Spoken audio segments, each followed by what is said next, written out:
Bonsoir à vous tous et bienvenue sur notre chaîne Paranormal 3R pour notre deuxième capsule traitant de nos appareils d'investigation paranormale. Donc, ce soir, Anthony va nous entretenir d'un appareil hyper important en recherche qui est la Ghost Box. Alors, bonsoir tout le monde. Donc, ce qui est important de voir ici, je vais faire un zoom pour vous montrer la Ghost Box en tant que telle. Donc, la Ghost Box, elle vient en 3 morceaux. Tu peux finir le deuxième morceau? Celui-ci, oui. Donc, vous avez ici ce que je tiens dans ma main, celui qu'on appelle le scanner. Vous allez avoir ensuite derrière ce que chez la tient le réducteur de bruit ou l'ANC et on va avoir un haut-parleur pour pouvoir entendre mieux et avoir une plus belle qualité de son. Donc, essentiellement, ce qu'on doit savoir, la Ghost Box en tant que telle, c'est quoi? C'est un scanner de fréquences AM et FM. Donc, c'est d'abord une radio, parce que je pourrais vous faire jouer, puis je vais vous faire d'ailleurs ici pour vous montrer. On va faire jouer une version. Donc, on peut écouter la radio là-dessus, littéralement.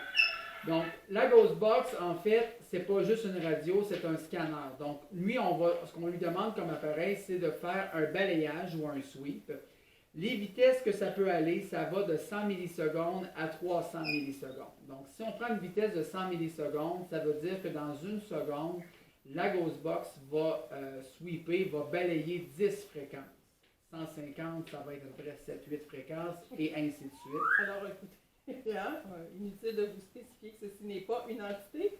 C'est un chat. Notre chat Ahsoka, qui aime bien prendre sa place. Booster, c'est le cas de le dire, nos vidéos.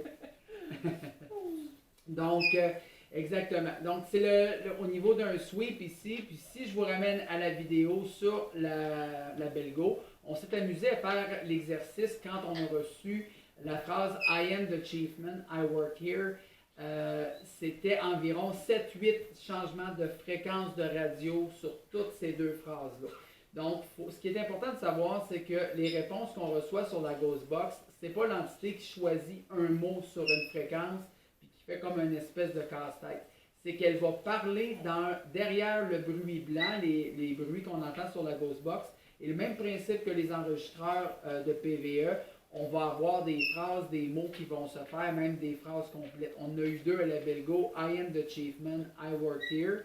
Même chose quand on avait des questions-réponses. On pose une question puis on reçoit la réponse sur la Ghost Box. Donc, la façon que ça fonctionne, comme je vous disais tantôt, là, on a allumé tantôt pour vous montrer le scanner, le syntonisateur radio. Là, on va connecter l'ensemble des appareils pour montrer en fait comment ça fonctionne. Le haut-parleur est déjà allumé.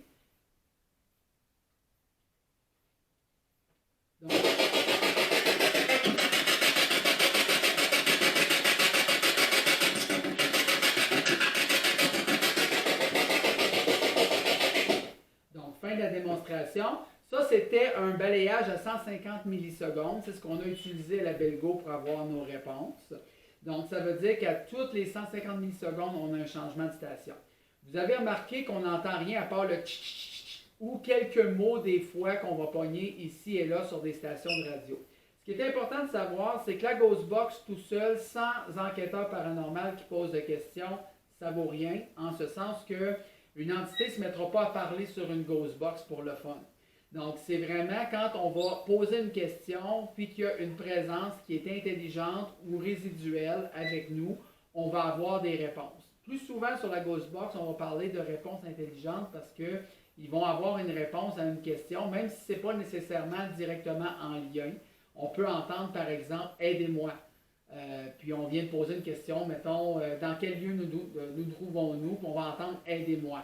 Donc l'entité, ça peut être du résiduel qu'on entend aussi, mais la réponse, on la capte sur le scanner de la Ghost Box.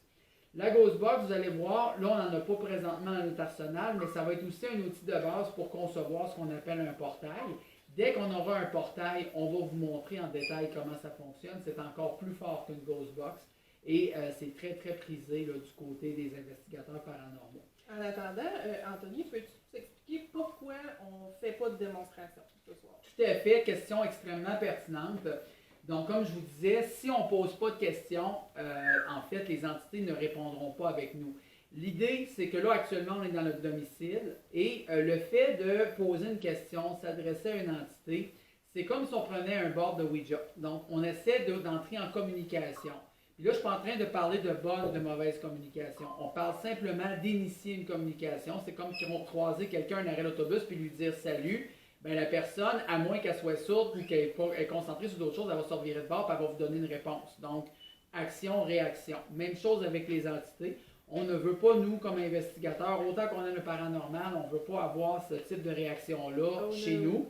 Donc, à partir de là, on n'initie pas de communication. Vous allez voir que l'ensemble des outils, on va vous montrer leur fonctionnement, mais on ne cherchera pas à obtenir des réponses dans la maison. On ne veut pas obtenir ces phénomènes-là.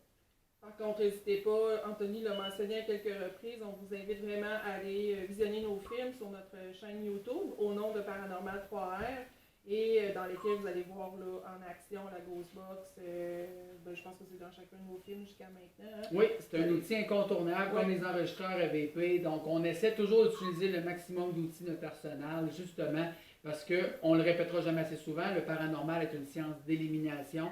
Avant de conclure que quoi que ce soit est paranormal, il faut d'abord éliminer toute autre cause scientifique ou probable.